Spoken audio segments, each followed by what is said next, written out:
আমি কি তোমাদেরকে তাগিদ করিনি যে তোমরা শয়তানের ইবাদত করো না? নিঃসন্দেহে শয়তান হচ্ছে তোমাদের জন্য প্রকাশ্য দুশমন।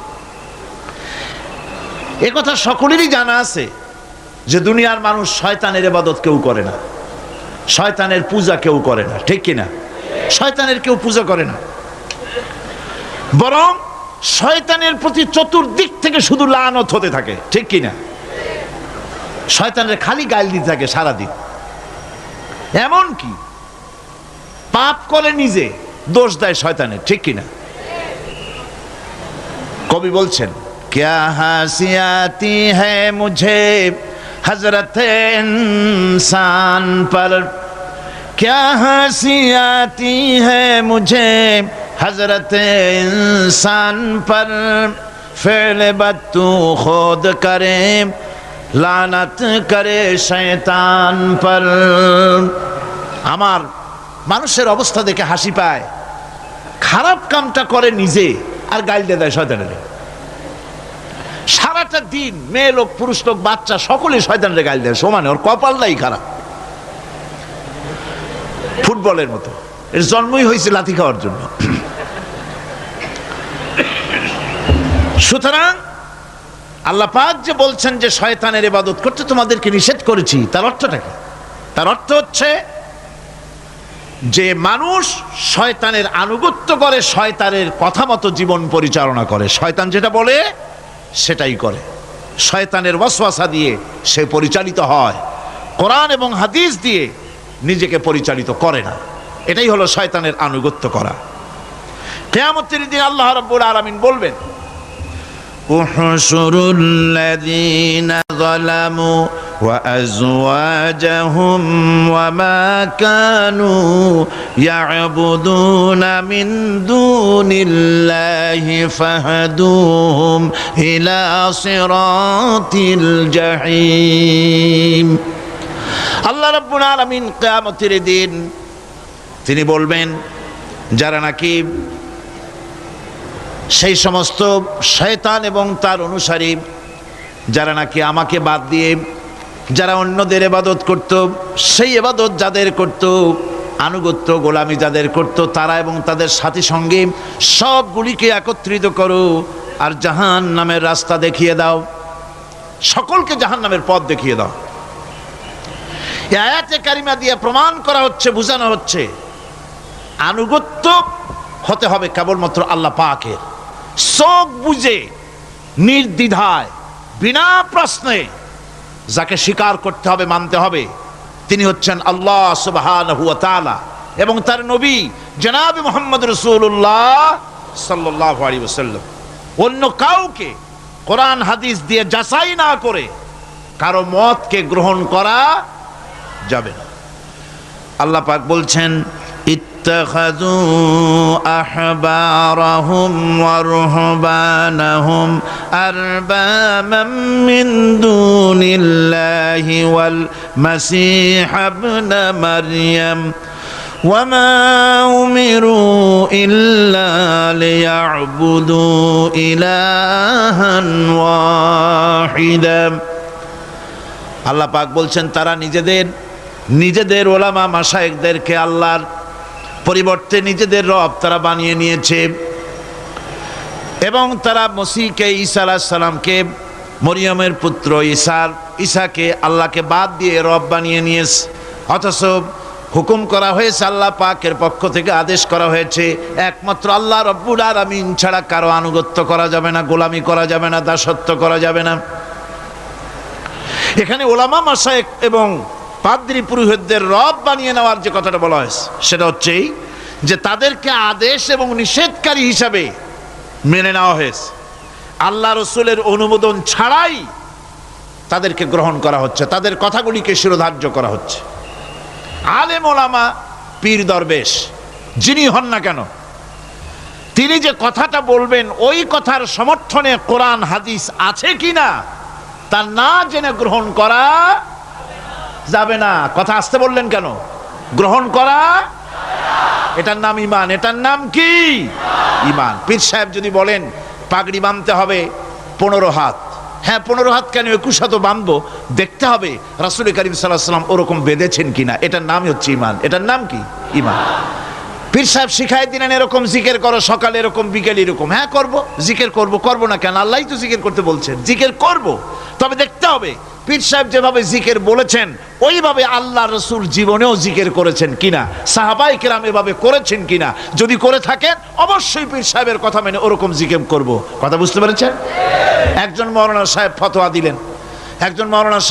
দিলেন, অথবা একটা কথা বললেন, এই কথাটা কোরআনের সাথে মিল আছে কিনা, হাদিসের সাথে মিল আছে কিনা তাই দেখতে হবে। সর্বাগ্রে কোন মুরব্বী কি বলেছেন, কোন হুজুর কি বলেছেন, কোন কিতাবের মধ্যে কি লেখা আছে ওইটা জানার কোনো দরকার আমার নাই। আমার জানার দরকার কোরআন শরীফে আছে কিনা, হাদিস শরীফে আছে কিনা।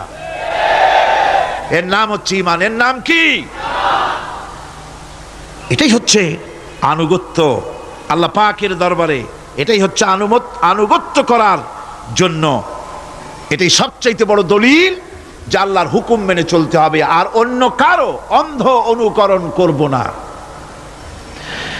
ইবাদত পূজা অর্থে বলা হয়েছে কাউকে ক্ষমতাশীল মনে করে নিজের প্রয়োজনের জন্য তার কাছে দোয়া করা, দুঃখ কষ্টে তার কাছে সাহায্য চাওয়া, ক্ষয়ক্ষতি এবং বিপদ আপদ থেকে বাঁচার জন্য কারো কাছে আশ্রয় চাওয়া। কোরআন মজিদের দৃষ্টিতে এগুলি সব হচ্ছে পূজার পর্যায়ভুক্ত, এগুলি করা যাবে না।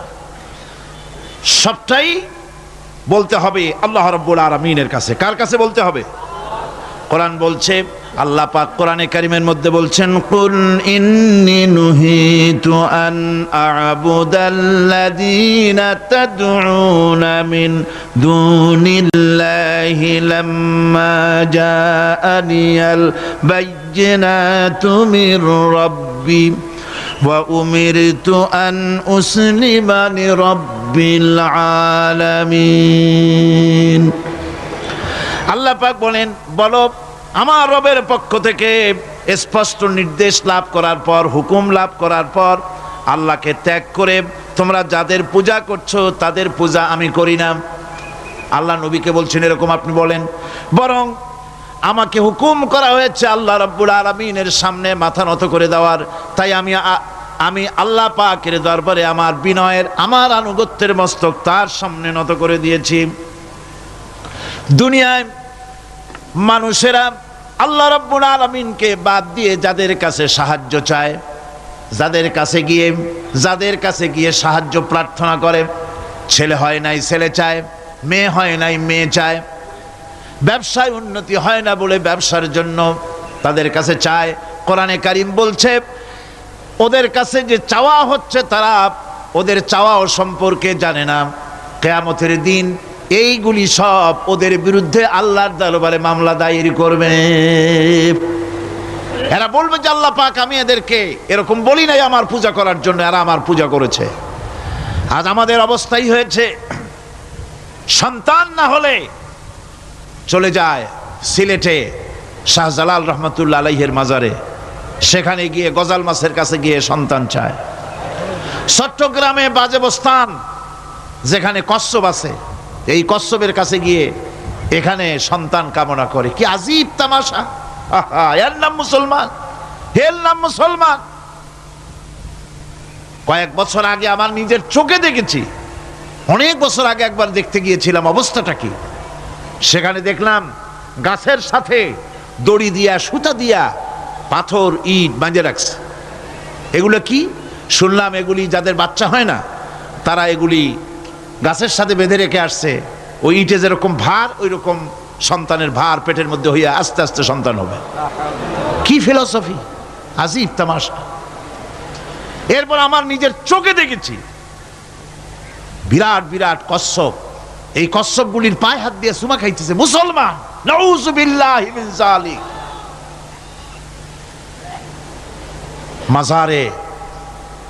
মাজারগুলিতে গিয়ে লোকেরা নিজেদের আশা আকাঙ্ক্ষা পুরা হওয়ার জন্য দোয়া চাইতেছে কবরওয়ালার কাছে। আবার এক শ্রেণীর নামধারী আলেম তারা বলেন ওনারা জীবিত থাকাকালীন যত শক্তি ছিল মরিয়া শক্তি আরো বেড়ে গেছে। সুতরাং এখানে চাদর দাও, আগরবাতি দাও, মোমবাতি দাও, ওখানে গিয়ে কান্দো। এদের আকীদা, নিজেদের নাম রাখে আহলে সুন্নাতুল জামাত। এই যদি হয় আহলে সুন্নাত, তাহলে বিদআত হবে কারা?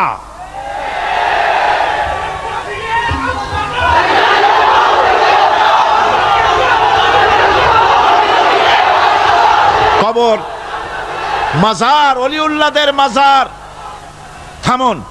ওলিউল্লাহদের মাজার তো ভালো কথা, মর্যাদার সাথে সুন্দর করে তা রাখতে হবে, যত্ন সহকারে রাখতে হবে, তার পবিত্রতা রক্ষা করতে হবে।